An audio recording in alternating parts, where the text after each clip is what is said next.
Hey everyone, today we bring you a powerful speech by India's External Affairs Minister, Dr. S. Jaishankar. In this bold address, he takes on the European Union, calling out their double standards on Kashmir and their silence on Pakistan's actions. Jaishankar highlights how Europe often lectures others on human rights, while ignoring its own history and current selective outrage. He firmly defends India's position and stresses the importance of mutual respect in global diplomacy. Let's dive in and learn together. Well, look, when we look out at the world, Samir, we look for partners. We don't look for preachers. Particularly preachers who don't practice at home what they preach abroad. And I think some of Europe is still struggling with that problem. Some of it is changing. So, the issue for us, I mean, in many ways, Europe, I think, has entered a certain zone of reality check. Now, whether they are able to step up to it or not, it's something we will have to see. But from our point of view, if we are to develop a partnership, there has to be some understanding, there has to be some sensitivity, there has to be a mutuality of interest, and there has to be a realization of how the world works. And I think these are all work in progress to differing degrees with different parts of Europe. So some have moved further, some a little bit less. So at home, to get people to understand that we have now reached a size and a stage where almost anything consequential that happens in any corner of the world matters to us. And if we are setting up a research station there, or if we have a policy, or a few years ago we passed legislation on Antarctic, we created a Indian Antarctic Authority. These are not just scientific initiatives. I mean, they are obviously, but there is a larger importance to what is happening here, especially the Arctic.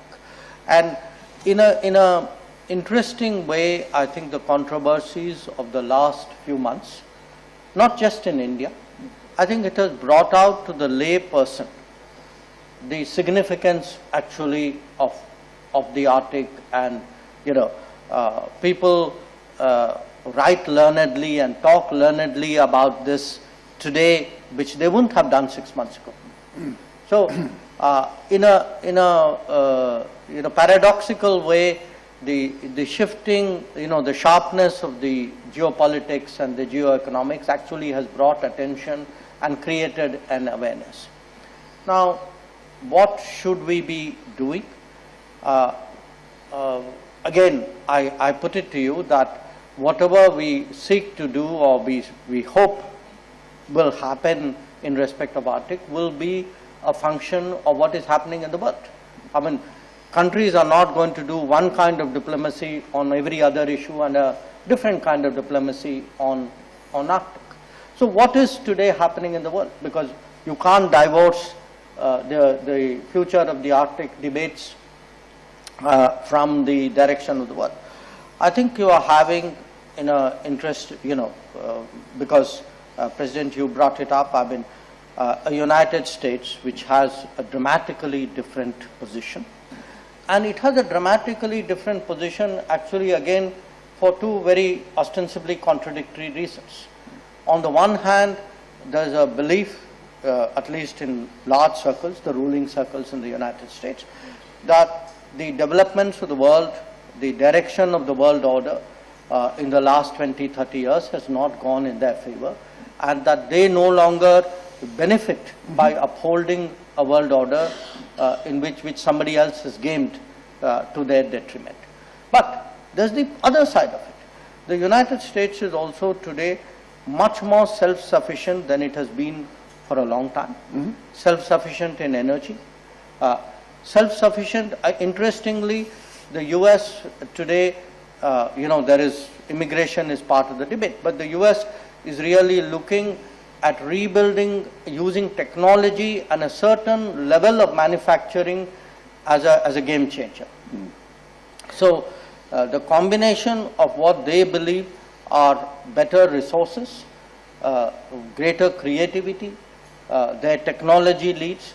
So you have both a disenchantment with the past and a promise of the future, which say where the US says, the rest of you who used to be with me, well, I'm now done a cost benefit and maybe you don't look so good now.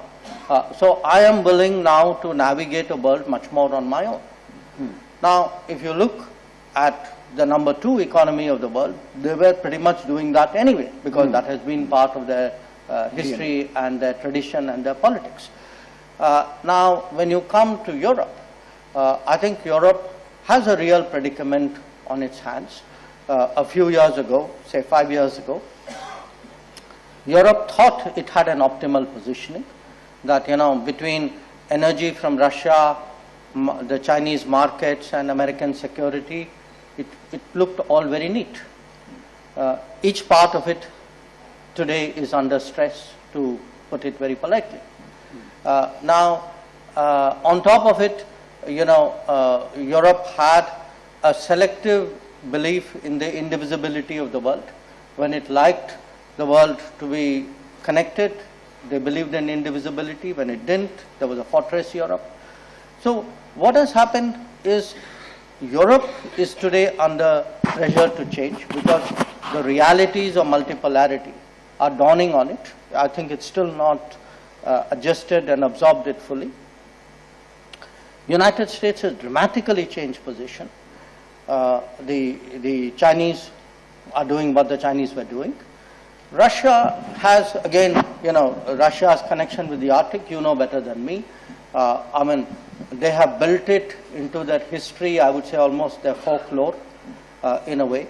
So we are going to see, in a sense, arena or a domain of contestation, which is not going to be easy to recall. Now, this is not unique.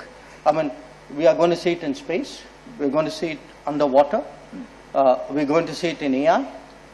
So we are looking at a much more contested world, much sharper competition, where it will be a challenge for the world and for individual nations to find some kind of equilibrium and get people to work together. It's not going to be that easy or comfortable to arrive at.